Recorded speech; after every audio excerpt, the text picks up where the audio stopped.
Muito bom dia. A vossa atenção, por favor.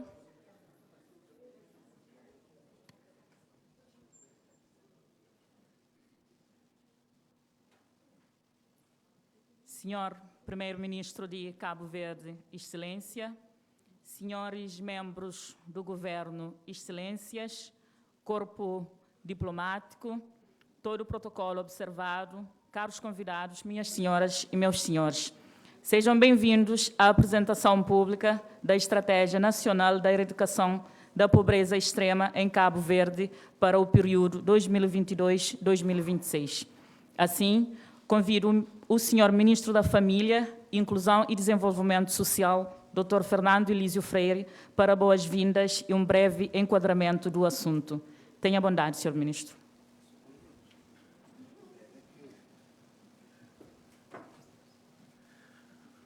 Bom, muito bom dia, caro Primeiro-Ministro, caros colegas, senhora Embaixadora da União Europeia, toda a sua equipa, todas as entidades do Estado aqui presentes, senhores presidentes senhor Presidente da Câmara Municipal de São Domingos e senhor Vereador da Praia, senhor Presidente do Tribunal de Contas, é basicamente para dar as boas-vindas a todos para este momento extremamente importante para o Governo e para o país, porque estamos hoje a cumprir um dos principais objetivos da governação, que é trabalhar arduamente para a eliminação da pobreza extrema.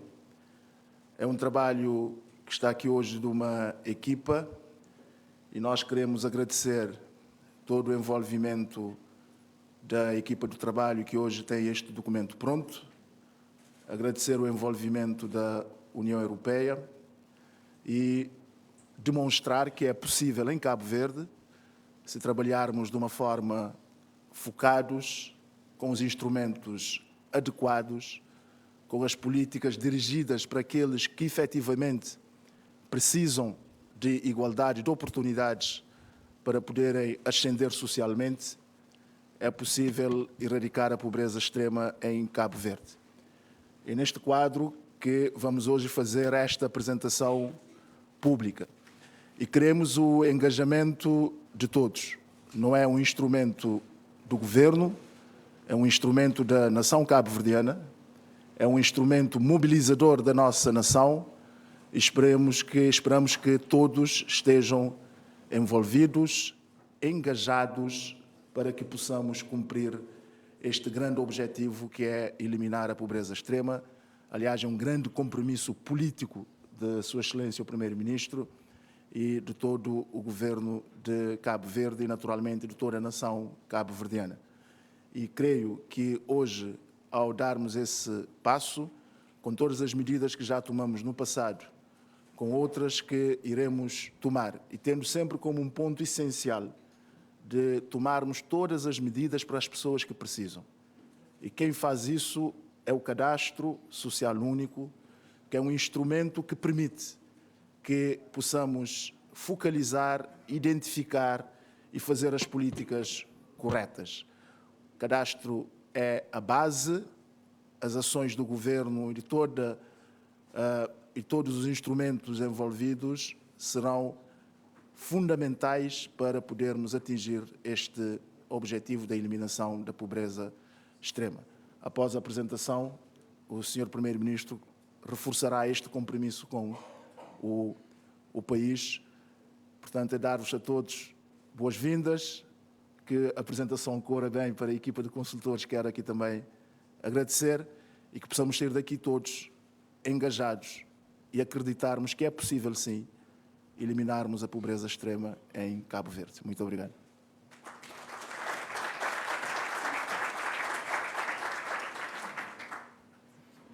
Obrigada, senhor Ministro.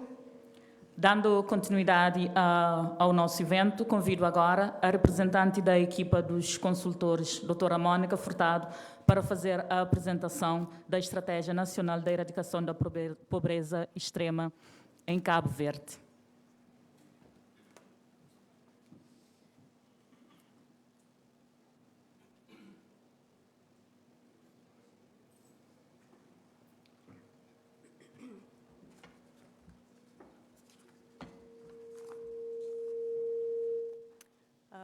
Muito bom dia a todas e a todos, Senhor Primeiro-Ministro, membros do Governo, representantes das organizações internacionais.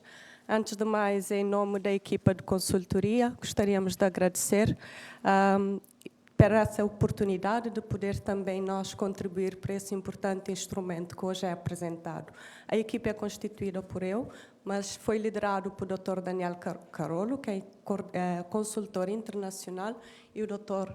António Duarte, também como consultor nacional e muito conhecido aqui entre nós. Também eu gostaria de reforçar o agradecimento ao grupo de trabalho que participou e que acompanhou o desenvolvimento de toda essa estratégia, coordenada pelo Ministério da Família, através da Direção-Geral da Inclusão Social, que eu aproveito também para agradecer, o gabinete da Senhora Ministra e o gabinete do Senhor Ministro e o gabinete da Senhora Secretária de Estado. E agradecer também a todos os parceiros e pessoas que foram escutadas ao longo da elaboração dessa estratégia, e esperamos que a estratégia tenha integrado todas as preocupações levantadas ao longo desse processo.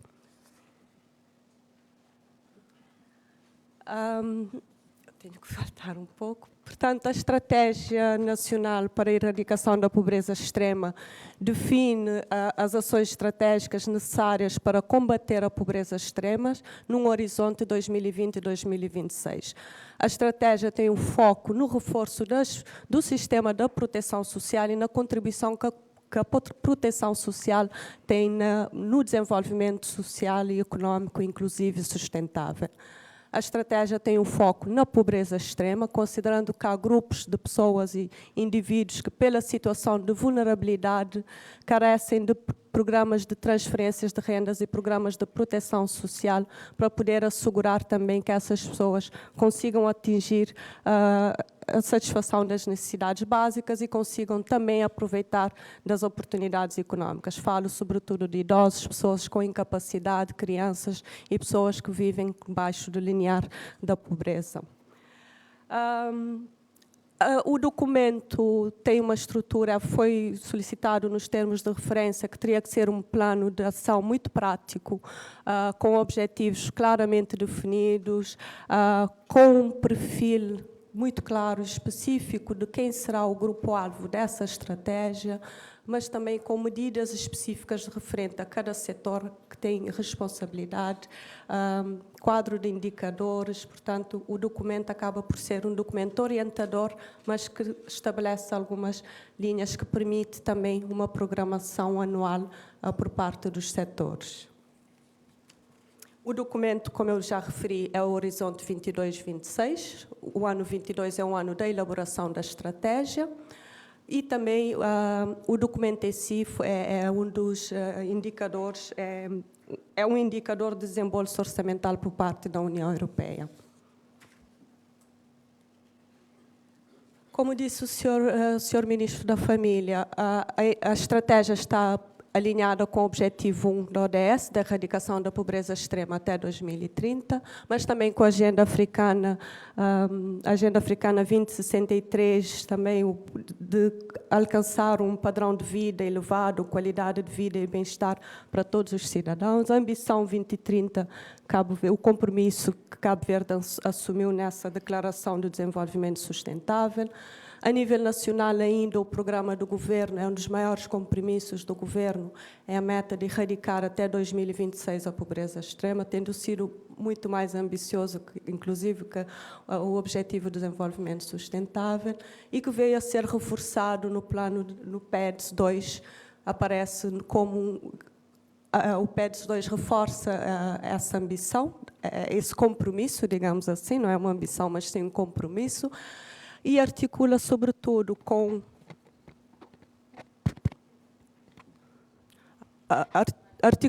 o INEP articula-se também, está integrado dentro do pilar social, onde existem outros programas, como o Programa de Capital Humano, Inclusão e Mobilidade, mas também é complementada pelo pilar econômico.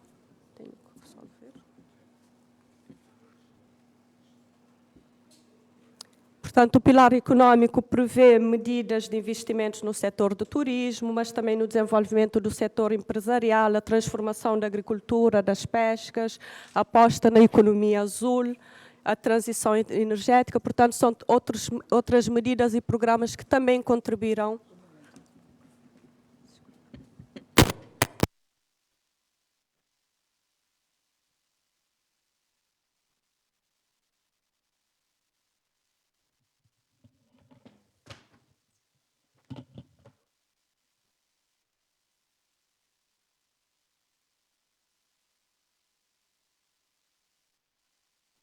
Acho que é bom presságio para a estratégia. Alô, alô. Continua. Como eu dizia, portanto, a INEP é complementada pelo pilar da economia e desses programas que eu referi, mas também pelos planos sectoriais. Nós temos o plano do emprego digno, 2022-2026, o Plano Nacional de Habitação, o Programa de Aceleração da Transição da Economia. Portanto, são vários programas sectoriais também que terão a contribuição nas medidas de erradicação da pobreza extrema. E, claramente, os planos de desenvolvimento municipal, que é onde irá materializar toda a política e todas as medidas a nível da erradicação da pobreza extrema. Portanto, a erradicação da pobreza extrema é um programa transversal a diferentes setores e a diferentes medidas. Porquê do reforço da proteção social? Porque é evidente, e tem sido cada vez mais evidente, o contributo que os programas de proteção social têm para o crescimento, para garantir um crescimento econômico mais inclusivo e a redução efetiva da pobreza e da desigualdade.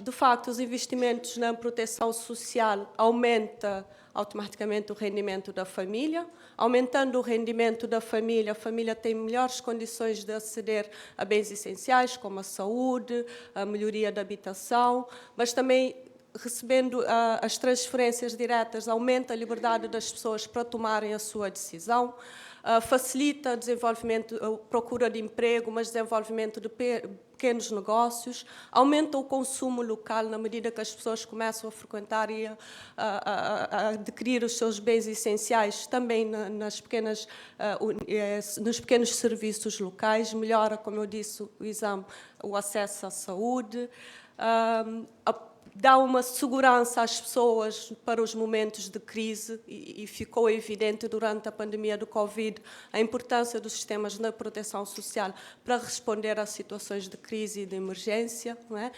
Mas há várias outras evidências a nível da educação. Por exemplo, no México ficou evidente que o investimento nas políticas sociais e nos programas de transferência de renda aumentou o número de frequência escolar das crianças, não é? Na África do Sul, estudos apontam que as pessoas que estavam nos programas de transferências de renda tinham 15% mais chance de desenvolverem atividade econômica. Portanto, aqui não é ver a proteção social como um fator que poderá potencializar as pessoas, garantir que as pessoas melhorem o seu consumo, melhorem o seu bem-estar, tenham mais possibilidade de entrar no mercado e num trabalho decente e, com isso, também poder transitar e contribuir melhor para o próprio desenvolvimento do país. A nível nacional, nós temos também evidências já. O rendimento social de inclusão implementado já desde 2017 e 2020, já com maior incidência, de facto comprovou que é um dinheiro que garante uma segurança às pessoas, é usado sobretudo para a satisfação das necessidades básicas, e aqui a alimentação aparece claramente como a mais referenciada. Esse estudo foi realizado pela Unidade de Gestão de Projetos junto a beneficiários do rendimento social de inclusão durante a fase de Covid.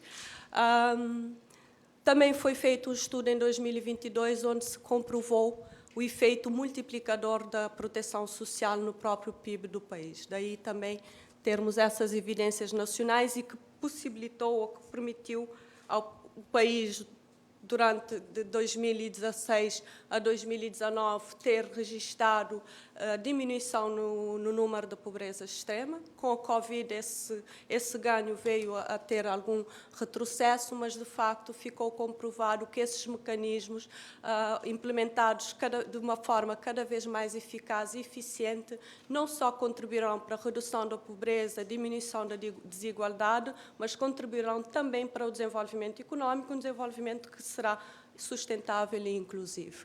Então, a INEP irá trabalhar em termos de definição da pobreza.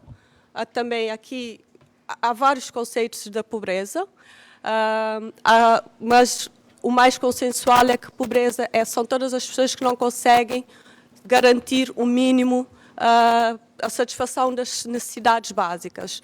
Há conceitos que veem essas necessidades de uma forma multidimensional, né, desde o acesso à saúde, à educação, mas, sobretudo, e tem sido usado, e a referência que a INEP usa, que é usado também em contexto nacional, é o indicador de rendimento. São todas as pessoas que vivem com menos $1,90 dia. Esse é um indicador do Banco Mundial e que também o país usa como referência na construção dos indicadores referente aos compromissos internacionais, sendo certo também que o país tem uma linha nacional que precisa ser atualizada, porque é de 2015, mas a nível nacional é considerado pessoas que vivem em extrema pobreza, todas as pessoas que vivem com menos, no meio rural, vivem com menos de 135 escudos por dia e no meio urbano vivem com menos de 136 escudos por dia. Tendo como base essa referência e os dados produzidos em 2022, portanto, INEP parte do princípio que teremos 3,1% da população em pobreza extrema, representando 12 mil agregados familiares. Portanto, são esses 12 mil agregados familiares o grupo-alvo dessa estratégia. Para caracterizar o grupo-alvo foi usado o cadastro social, como disse o Sr. Ministro, é um instrumento poderoso em termos de caracterização socioeconómica, de focalização, de registro, mas, sobretudo, de identificar onde são estas pessoas. Quer dizer que nós tivemos o INE a chegar aos 13%, o cadastro consegue chegar a essas pessoas, o que permite também, em termos de política pública, podermos já termos identificado quem são essas pessoas. Portanto, aqui é tornar mais eficaz esse mecanismo de focalização. E, de facto, os dados do cadastro acabam por confirmar o perfil das pessoas que vivem em pobreza extrema. Né? 37% são crianças, têm menos de 15 anos, portanto a pobreza afeta sobretudo as crianças. Destas, 10% não estão a frequentar o ensino. A grande parte são crianças dos 0 aos 4 anos, né? Representam 65%. 85% dessas famílias são representadas por mulheres. Muitas vezes é a única fonte de renda da família, dedica-se sobretudo ao trabalho informal, de baixo rendimento e de rendimentos incertos. 20% não sabe nem ler nem escrever, portanto é analfabeto. Temos cerca de 5 mil idosos sem nenhuma prestação social. Felizmente este ano vai-se aumentar 3 mil, mas fica ainda 2 mil por ser integrado, né? E acaba por ser quase o total dos idosos identificados nesse grupo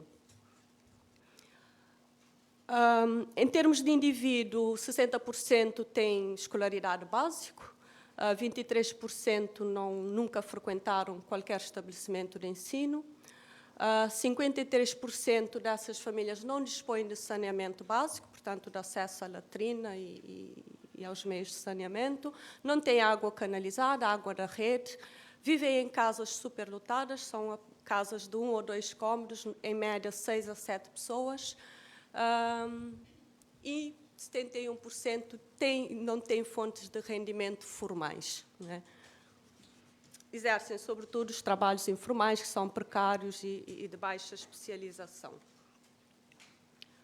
Portanto, aqui é a visão da estratégia, né? Como eu referi, investir, que são os 3 eixos, portanto, investir nos programas de transferência de renda, uma intervenção multissectorial envolvendo outras áreas também essenciais para o bem-estar das pessoas, e o reforço institucional poderá potencializar, ter famílias, todas essas famílias a beneficiarem de pelo menos uma prestação do regime, uma prestação social e uma das medidas que constam do INEP, que essas mesmas famílias possam também ter acesso a vários programas integrados, que não é específico para a população extremamente pobre, mas que também eles devem ser priorizados, não é? Com um reforço institucional, tornaremos o nosso sistema de proteção social cada vez mais universal e eficaz, e tudo isso contribuirá para o aumento do rendimento das famílias, que é o que se quer, que é como se vai medir se essas famílias aumentaram ou não o seu rendimento. Aumentando o rendimento, aumenta as chances do emprego, aumenta a nível dos cuidados de saúde, do acesso à educação e na questão da habitação.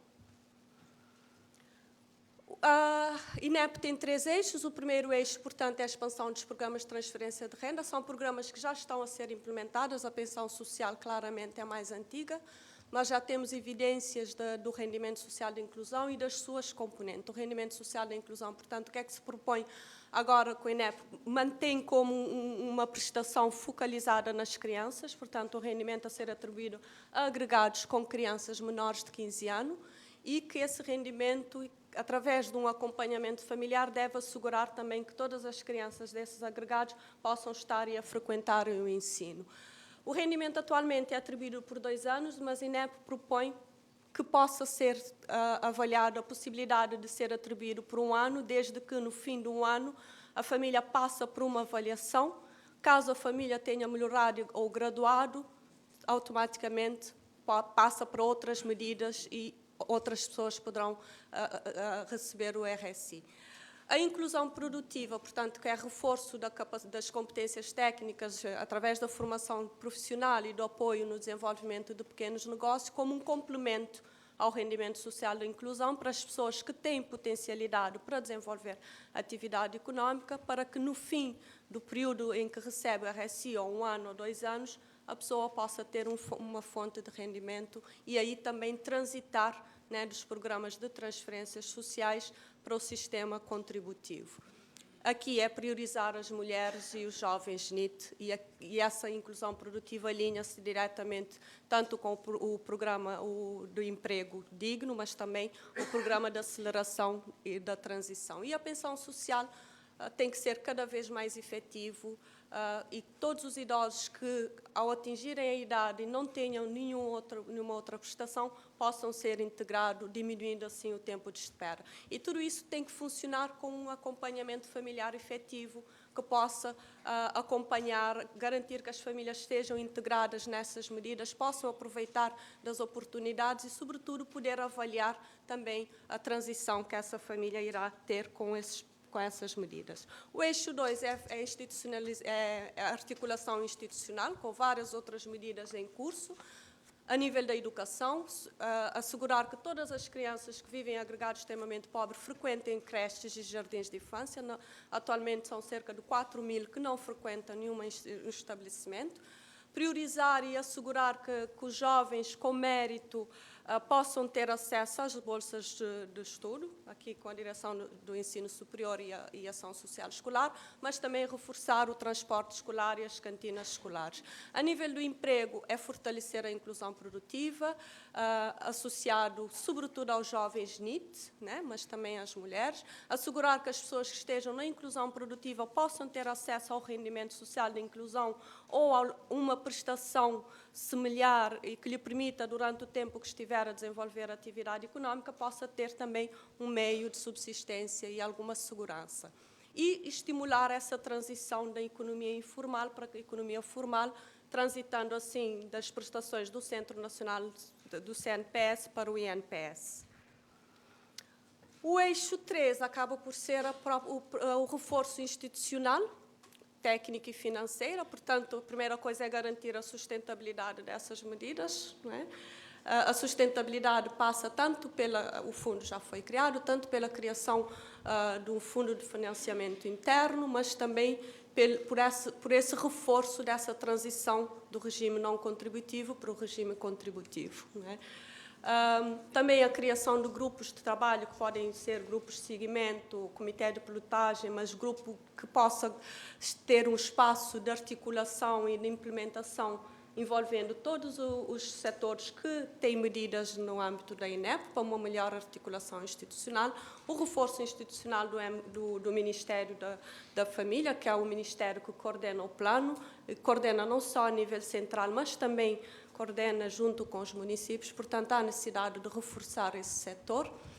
Os mecanismos de monitoria e avaliação assumem aqui um papel importante porque terão anualmente de ser capaz de avaliar cada desses 12.000 agregados a sua evolução. Portanto, aqui também é importante consolidar todos os instrumentos de seguimento e avaliação, integrar esses instrumentos com outros instrumentos de informação estatísticos já existentes, como o grupo de trabalho sobre a estatística da proteção social, a questão também da expansão do cadastro social aos municípios, a implementação do mecanismo de queixa e reclamação do cadastro social e também a realização periódica de estudos independentes para avaliar a eficácia desses programas sociais.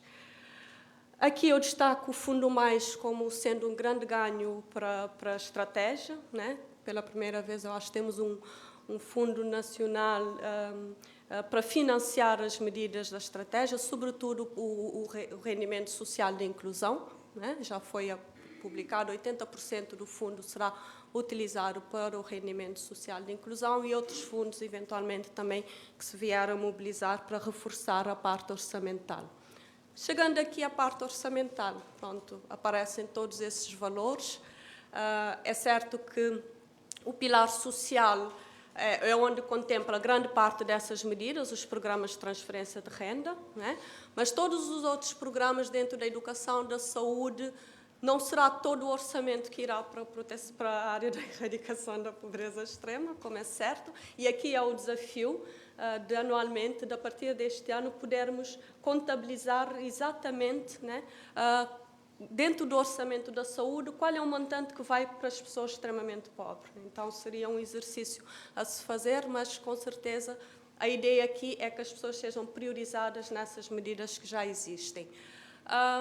Portanto, o Fundo Mais também está associado ao crescimento do turismo. Quanto mais crescer o turismo, mais fundo terá, mais receita teremos no Fundo Mais capacidade terá de financiar as medidas e com a redução da pobreza que a gente quer até 2026, portanto, mais recursos também serão libertados para poder abranger a todos e ir um pouco além. Aqui a decisão é o cadastro não usa o rendimento como variável de focalização, né? O Proxima Index usa várias outras dimensões e variáveis. Pegando no INE, nos dados do INE, portanto, o INEP propõe que nesse primeiro momento seja priorizadas 12.184 agregados familiares, né? E o orçamento também, o exercício orçamental usa também a questão da inflação, da possibilidade de se atualizar as prestações sociais, tendo em conta também a inflação. Aqui, os planos municipais da transição é uma questão que foi trazida pelo próprio PEDS, né? O desafio é que cada município possa ter também um plano local de erradicação da pobreza extrema e que anualmente submete projetos de financiamento ao governo. Portanto, aqui é algo que tem que ser discutido junto aos municípios para ver como construir, mas já há uma experiência através das ações de apoio integrado à família, que anualmente as câmaras submetem ao Ministério um projeto de financiamento dentro do seu contexto e dos dados e das necessidades a nível local. Pressupostos para uma efetiva operacionalização de INEP. Primeiro, é a evolução do PIB e a atualização do orçamento do Estado conforme o PIB.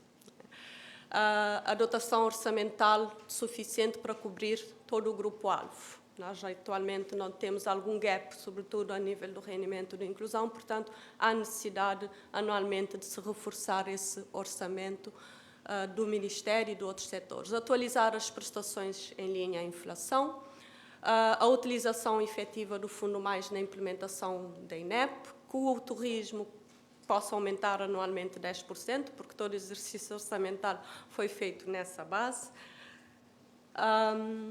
a consolidação do cadastro social enquanto instrumento único de registro, de focalização das prestações, dos programas sociais, sobretudo dos programas implementados pelo Governo Central, a abrangência, que essas medidas consigam, de facto, chegar às pessoas certas e a todas elas, e a capacidade também do MFIS e das câmaras municipais em implementar essas medidas, e, sobretudo, aqui também a cooperação entre todos os ministérios que têm medidas no âmbito da estratégia, que estão aqui elencadas, mas também as câmaras municipais, as organizações da sociedade civil, a cooperação internacional. Portanto, todos têm que estar bem articulados e numa mesma linha para assegurar, de facto, a implementação desse plano de ação aqui proposto.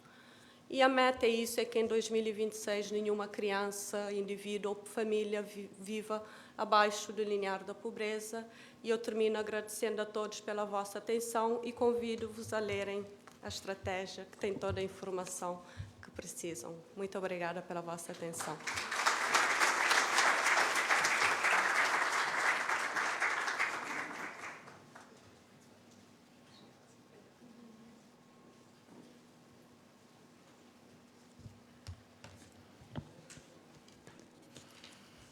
Obrigada, doutora Mônica. Essa estratégia, ora apresentada, será implementada com uma forte parceria da União Europeia. Assim, convido a embaixadora da União Europeia, doutora Carla Grejó, para fazer a sua intervenção. Por favor.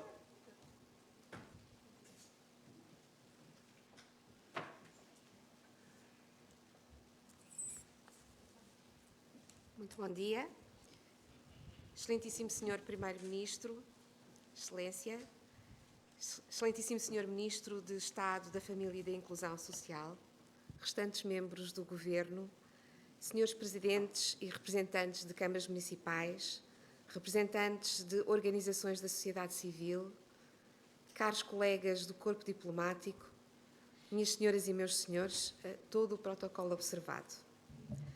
A apresentação, nesta altura, da Estratégia Nacional de Erradicação da Pobreza Extrema é para nós uma coincidência feliz, uma vez que ontem realizámos a reunião ministerial no quadro da nossa parceria especial entre a União Europeia e Cabo Verde.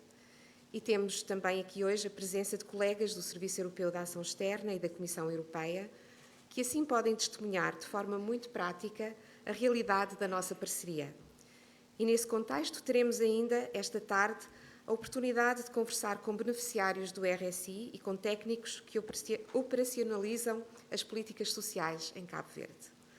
A nossa parceria especial baseia-se em valores e princípios partilhados, que incluem a redução da pobreza e a proteção dos mais vulneráveis, a inclusão e o não deixar ninguém para trás. Cabo Verde fez já um percurso impressionante em termos de desenvolvimento nas últimas décadas. E em 2021, dando mais um passo na revisão nacional voluntária dos ODS, o Governo assumiu o compromisso de alcançar a erradicação da pobreza extrema até 2026 e a erradicação da pobreza até 2030. E se já havia um compromisso, há agora uma estratégia com os eixos de atuação e um cenário financeiro definidos. Está assim traçado um roteiro para que Cabo Verde se torne o primeiro país na região a erradicar a pobreza extrema e um exemplo de referência para todo o continente africano. Felicitamos o Governo por mais este passo importante. A responsabilidade é enorme, em particular num contexto global em que observamos os efeitos das múltiplas crises que têm afetado Cabo Verde e o mundo, desde a insegurança alimentar à elevada inflação, elevado desemprego jovem e o risco de aumento de pobreza. Com efeito, apesar da redução da pobreza extrema a nível global poder ser apontada como um dos grandes sucessos da última década, e em particular em Cabo Verde, dados recentes mostram que, a nível global, cerca de 70 milhões de pessoas caíram de novo na pobreza extrema em 2020 e a desigualdade aumentou. A apresentação desta estratégia é apenas o início do caminho e, na realidade, começa agora a verdadeira contagem decrescente. É tempo de agir, pois 2026 é uma meta muito próxima. É necessário operacionalizar urgentemente os 3 eixos que foram aqui hoje apresentados. e os planos de ação anuais, garantindo o espaço fiscal adequado e os recursos técnicos e humanos necessários. A apresentação de estratégias, planos de ação e roteiros é importante, mas não é suficiente. É necessário pô-los em marcha. A Estratégia Nacional de Erradicação da Pobreza Extrema propõe um quadro de seguimento e avaliação que será necessário aprimorar. É também urgente ter dados mais atuais sobre a pobreza em Cabo Verde e aprimorar as várias ferramentas utilizadas para garantir que se alcançam aqueles que mais necessitam a tempo e horas. Mas acreditamos que os ingredientes de base estão lá. Cabo Verde fez grandes avanços na sua aposta de investir na proteção social não contributiva enquanto mecanismo para reduzir as desigualdades, reduzir a pobreza e a exclusão social e, simultaneamente, contribuir para o crescimento económico, mantendo a resiliência social. Enquanto que apenas 1 em cada 6 pessoas em África são cobertas por pelo menos um benefício de proteção social, em Cabo Verde, em 2020, a proporção da população efetivamente coberta era de 51,5%. Isto reflete uma visão de longo prazo e também lições aprendidas na pandemia Covid-19. Esta estratégia nacional reflete a aposta de capitalizar e expandir o investimento realizado nos programas de proteção social e, em particular, a determinação de alcançar todas as pessoas em situação de pobreza extrema em Cabo Verde e de o fazer através do rendimento social de inclusão, o mais importante programa de transferência de renda que foi já testado e deu provas durante a pandemia. É fundamental manter este foco. As pessoas que vivem na pobreza extrema são as primeiras a lutar contra a sua situação se tiverem o apoio e instrumentos adequados para o fazer. E também sabemos que para este grupo de pessoas o crescimento económico do país não resolve só por si o problema, sobretudo se quisermos cumprir a meta de 2026. Trata-se de pessoas com vulnerabilidades específicas que exigem respostas e acompanhamento também específicos. Um passo importante é também o de desenvolver um mecanismo de feedback e de reclamação independente e isento, como previsto nesta Estratégia Nacional. A criação, no final de 2022, do Fundo Mais, como Fundo para a Erradicação da Pobreza Extrema, com 80% das suas receitas destinadas ao RSI, oferece uma base de sustentabilidade para a inclusão social dos grupos mais vulneráveis, ligando-a simultaneamente ao crescimento económico e a uma redistribuição de riqueza socialmente inclusiva. Eu penso que este, não posso deixar aqui de sublinhar, é um elemento muito inovador desta estratégia e é talvez a peça que faltava no puzzle da proteção social aqui em Cabo Verde, que, como eu referi, tem avanços muito significativos já registados.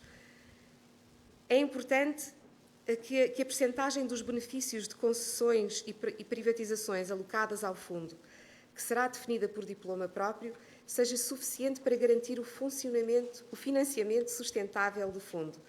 Este deve ser operacionalizado quanto antes, por forma a garantir condições para que as transferências sejam efetuadas de forma previsível e pelo tempo necessário. E como disse a nossa consultora, a doutora Mónica, o acompanhamento das famílias e este acompanhamento anual, penso que também é um elemento importante desta estratégia. As perspectivas de crescimento económico do país, em especial do setor do turismo, fazem-nos acreditar num cenário positivo no que respeita ao espaço fiscal para a proteção social e aos recursos necessários para a implementação desta estratégia nacional. O Cadastro Social Único, como também já foi aqui sublinhado, reveste-se da maior relevância, tendo em conta o seu caráter descentralizado e a promoção da sua municipalização também tem um papel fundamental, pois as políticas sociais são tão mais eficazes quanto mais perto estiverem dos seus beneficiários. Registamos com interesse que a Estratégia Nacional propõe uma série de melhorias ao CSU, nomeadamente para melhorar o seu foco e sistema de feedback. O fenómeno da pobreza é reconhecidamente complexo e exige respostas multidimensionais, assim como uma forte articulação interinstitucional. Registamos que a Estratégia Nacional o teve em conta ao propor atuações em áreas como os cuidados e proteção de crianças e adolescentes, a educação, a formação, o empreendedorismo, a inclusão produtiva, a saúde, a habitação e a segurança social. Esta é uma razão acrescida para se manter o foco e a boa articulação interinstitucional. Caros convidados, excelências, na União Europeia acreditamos que a proteção social é um dos pilares fundamentais para reduzir e prevenir a pobreza ao longo da vida dos cidadãos.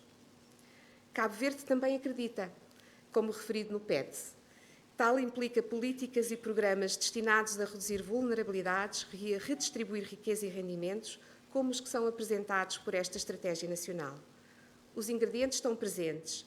A expansão dos programas de transferência de renda, a Estratégia Nacional, o Fundo Mais, o Cadastro Social Único e os planos de ação anuais com metas até 2026 são fundamentais e são parte substancial desses ingredientes. Cabo Verde tem potencial para evoluir e expandir os programas existentes e construir um verdadeiro pilar de proteção social para a população cabo-verdiana. Do nosso lado, reafirmamos o nosso compromisso com os esforços para a erradicação da pobreza extrema, que merece uma atenção forte do nosso programa de apoio orçamental. Em 2023, iremos continuar e intensificar o diálogo ao nível técnico e ao nível político neste contexto e continuar a trabalhar com o Ministério da Família e Inclusão Social no sentido de apoiar o fortalecimento do sistema, a sua sustentabilidade e a sua expansão. Termino reiterando a importância do papel de todos e cada um dos atores para se conseguir atingir a meta de 2026. Governo, parceiros de cooperação, municípios, sociedade civil e setor privado, todos são relevantes e todos podem contar com a União Europeia neste objetivo. Tenhamos presente que este é um objetivo que se destina a permitir que todos os cabo-verdianos e cabo-verdianas tenham acesso a uma vida digna e que nenhum viverá abaixo do limiar da pobreza. Uma causa nobre que merece o nosso empenho coletivo. E gostava só aqui de sublinhar alguns dos dados que pude já aqui ler na Estratégia Nacional e que penso que temos que ter presentes. 37% deste grupo A são crianças, 85% das famílias neste grupo A são lideradas por mulheres. Temos aqui, portanto, um rosto bastante definido do que é a pobreza extrema em Cabo Verde e esse é um primeiro passo para podermos, em conjunto, erradicar a pobreza extrema. Muito obrigada.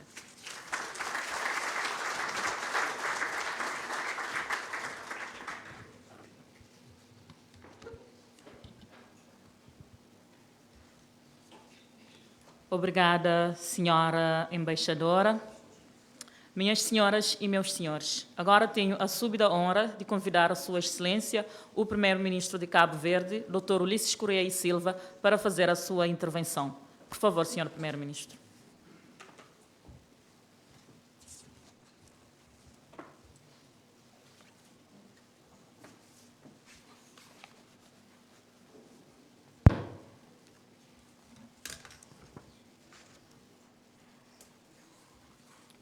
Bom dia,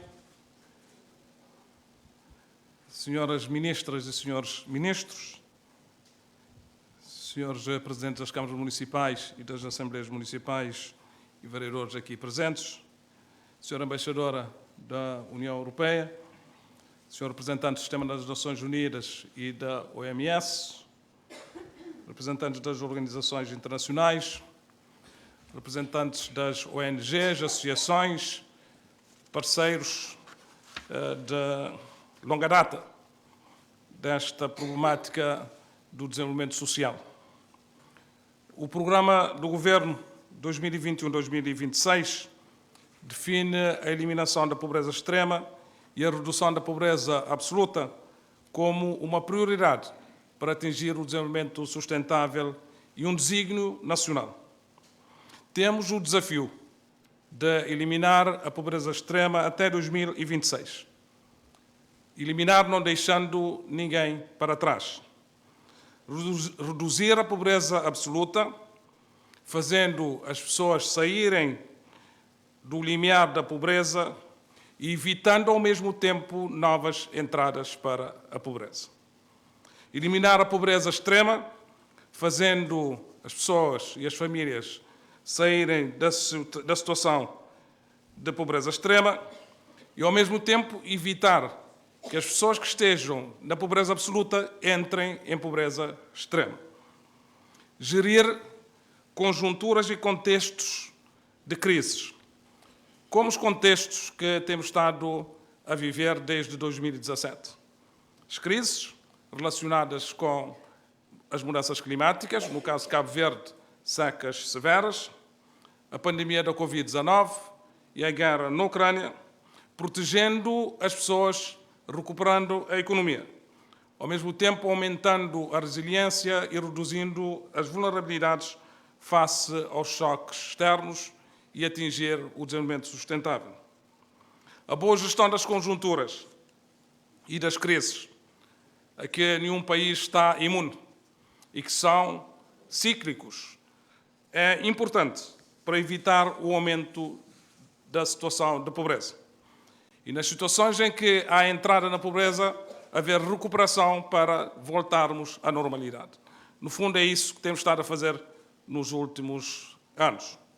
A recuperação económica é importante para retirar da pobreza as pessoas que ficaram nessa situação por causa dos impactos das crises. O crescimento económico é fundamental para o aumento de oportunidades de emprego, acesso ao rendimento do trabalho e aumento das remunerações. E, ao mesmo tempo, para maiores oportunidades de empreendedorismo, criação e desenvolvimento de micro e pequenas empresas que são geradoras de oportunidades de emprego. Mas é sabido que não chega o crescimento económico. Por isso é que nós induzimos políticas ativas que possam ter um sentido muito direto, direcionado, focado para as famílias e as pessoas mais vulneráveis. Mas, ao mesmo tempo, as transformações estruturais são importantes para uma maior resiliência do país, que permitem com que haja redução de vulnerabilidades e, ao mesmo tempo, criação de oportunidades para a ascensão social e económica das famílias. É nesta gestão complexa de, primeiro, gerir o estoque da situação de pobreza que existe. Segundo, evitar que haja mais fluxos de pobreza. Terceiro, evitar que da pobreza extrema haja entrada na pobreza, da pobreza absoluta haja entrada na pobreza extrema. E haja saídas da pobreza extrema para a situação de ascensão social e económica das famílias. Ao mesmo tempo, temos a capacidade de gerir conjunturas e crises que tendem a aumentar as situações de pobreza. E, ao mesmo tempo, gerirmos condições de resiliência para reduzirmos as vulnerabilidades aos choques externos. Portanto, é uma gestão complexa que temos que vencer, com o desafio de reduzir a pobreza absoluta e eliminar a pobreza extrema. Exige coerência, consistência, efeito de escala, recursos e tempo para a sua aplicação. 2026 é um tempo relativamente curto. Por isso, coerência, consistência, capacidade de ação e recursos têm que acontecer dentro deste período. Não estamos aqui a falar de projetos pilotos. Temos já um conjunto de instrumentos e mecanismos já maduros e temos um tempo para implementar. E dotamos aqui Cabo Verde de uma estratégia nacional de eliminação da pobreza extrema, como também um instrumento importante para esse desafio. Não estamos a começar do zero. Existem instrumentos que já foram testados e na crise da pandemia da Covid-19, então, testamos todos esses instrumentos. O cadastro social único, o rendimento social de inclusão, a pensão social, a política nacional de cuidados, medidas e políticas na educação, na formação, na saúde, na habitação, e todas essas medidas e essas políticas contribuem para a redução da pobreza e a eliminação da pobreza extrema. A estratégia que nós adotamos hoje é um instrumento que apresenta todas essas componentes, mas apresenta algo muito mais estruturado e muito mais focado e com um horizonte temporal de tempo para a produção de efeitos. Coloca foco na eliminação da pobreza extrema como um objetivo a atingir em 2026.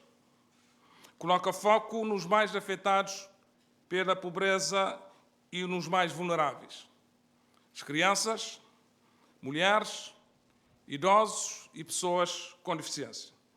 Coloca foco numa abordagem integrada e de articulação de políticas, quer de políticas de rendimentos e de prestações sociais, de educação, cuidados, saúde, habitação, água, energia, saneamento, mas também políticas de inclusão produtiva, formação e empreendedorismo. Como dá para ver, não vamos apenas com um único instrumento, vamos com vários instrumentos ao mesmo tempo. E coloca também foco na coesão territorial, para o combate às assimetrias económicas, sociais, regionais e criar oportunidades de desenvolvimento em todas as ilhas e os concelhos. A pobreza está nos indivíduos, está nas famílias, mas está também nas localidades. Por isso que a coesão territorial é importante. Para além do rendimento, via prestações sociais, no rendimento social de inclusão e na pensão social, a política de rendimentos aponta para a redução da pobreza absoluta e eliminação da pobreza extrema, orientada para a inclusão produtiva, para a qualidade e a qualificação da atividade informal e sua formalização, que é lá onde nós temos o grosso da atividade de produção de rendimento precário através do comércio informal praticado essencialmente por mulheres. Mas coloca também o foco na redução da precariedade do trabalho. A formação, a assistência técnica, o financiamento e o acompanhamento ajustados ao perfil específico de cada um dos grupos-alvo são instrumentos importantes para fazer transitar as pessoas da assistência para a autonomia. Nosso objetivo final não é manter as pessoas assistidas, é fazer as pessoas saírem da assistência, para terem autonomia de vida. A educação aparece aqui como um instrumento importante, com a universalização do ensino pré-escolar, que é lá onde a diferença se faz. Há evidências, em várias partes do mundo, também aqui em Cabo Verde. Uma criança com acesso ao pré-escolar e outra sem acesso tem um percurso de vida diferente. A gratuidade no sistema de ensino básico e secundário, a promoção da escolaridade, a ação social escolar, a redução do abandono escolar e o reforço dos incentivos para a continuidade dos estudos é o melhor meio para quebrar o ciclo vicioso da pobreza que se transmite de pais para filhos. A formação e o empreendedorismo, dirigidos aos jovens chamados NET, jovens que não estudam, não trabalham, não têm acesso a uma formação. Através de políticas de formação, de educação e políticas ativas de emprego, nós abrimos portas ao emprego e ao rendimento para esses jovens. Nós vamos lançar brevemente um programa de superação educativa e técnico-profissional de jovens e adultos fora do sistema educativo. São jovens que não concluíram o ensino secundário, mas já estão com a idade que não permite continuar no sistema formal de ensino. Estão excluídos. Estão excluídos porque não integram o sistema de ensino, estão excluídos porque não têm rendimento para ir para o ensino privado. Por isso é que este programa vai permitir a integração de muitos que precisam ter oportunidades de continuar a estudar. A habitação, os cuidados e a saúde são importantes para a redução da eliminação da pobreza que existe lá em casa. Os pobres estão em casa, outros estão em barracas, em situações que mexem com a dignidade da pessoa humana, mas também mexem com a saúde pública e o bem-estar das famílias. Por isso, a habitação com segurança, segurança de edificação, com acesso aos bens básicos, como saneamento, água, sanitários, gás para a confecção das refeições é importantíssimo. E, nesse sentido, nós já temos programas também em curso que vão ser cada vez mais estruturados para a reabilitação de casas em situação de insegurança das famílias mais pobres. Eliminação e erradicação das barracas, a construção de casas sociais, as tarifas sociais de água e energia que introduzem um desconto importante no custo de energia para as famílias e água para as famílias mais pobres. O investimento para o acesso à rede domiciliária de água, saneamento, esgoto e energia. E o acesso a sanitários são prioridades. Nos cuidados, através da rede de cuidados a crianças, adolescentes, idosos e pessoas com deficiência. E o acesso à saúde, através da isenção da taxa moderadora de saúde, que é um instrumento de política que vai continuar e dirigido através da assistência medicamentosa e especial atenção à saúde materno-infantil. A eliminação da pobreza extrema é, de facto, um desígnio nacional. E o desígnio nacional passa por compromisso e participação. A participação, em primeiro lugar, das pessoas, das famílias, das ONGs, das câmaras municipais, do governo, das associações e das igrejas e dos parceiros de desenvolvimento. Essa participação é condição de sucesso do programa. Por isso, todos estão convidados a participar nesta grande empreitada, que é desenvolver Cabo Verde sem pobreza extrema. Mas o desígnio nacional passa por uma outra coisa muito importante, que é a mudança de discurso e da atitude que se alimentam da situação de pobreza para abordagens muitas vezes populistas, imediatistas, de vitimização e culpabilização social e de desresponsabilização familiar e individual. Todas essas abordagens são inconsequentes em termos de soluções e de resultados. Pior é que propiciam ambientes que dificultam o empoderamento das pessoas, o espírito de superação e a procura de oportunidades. Esta é uma vertente que está ao nosso alcance e de imediato e deve ser feito um grande esforço, de facto, de mudança de abordagem. Termino reafirmando a convicção de que sim, podemos e temos que eliminar a pobreza extrema em Cabo Verde, reduzir a pobreza absoluta, em nome da dignidade humana, mas também dos impactos positivos ao nível da qualidade de vida das pessoas, da segurança pública, do aumento da produtividade geral da economia e da felicidade das pessoas. Mas tem um outro impacto, na liberdade individual, na democracia, com a redução da dependência das pessoas face à assistência ao assistencialismo do poder do Estado. Do poder do Estado, do poder político, do poder partidário. Pessoas em pobreza extrema não são pessoas livres. E nós precisamos aumentar o nosso grau de liberdade aqui em Cabo Verde, para que sejam livres depois das suas escolhas, livres das suas opções, e o Estado terá que criar as condições para que isso aconteça. Muito obrigado.